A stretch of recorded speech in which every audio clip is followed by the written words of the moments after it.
નમસ્કાર દર્શક મિત્રો, મિસ્ટર ગુજરાત ન્યૂઝમાં આપનું સ્વાગત છે।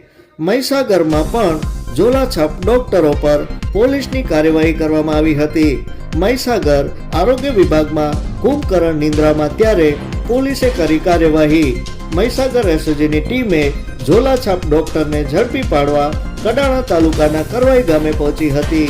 રમેશભાઈ દેવાભાઈ તરાળ નામના ઝોલાછાપ ડોક્ટર પોલીસને જોઈને ફરાર થયો હતો। કરવાઈ ગામમાં ડિગ્રી વગર ચલાવી રહ્યો હતો દવાખાનું। મહીસાગર એસઓજીની ટીમે દવાખાનામાંથી દવા સહિતનો અંદાજિત 19,000નો મુદ્દામાલ જપ્ત કર્યો હતો।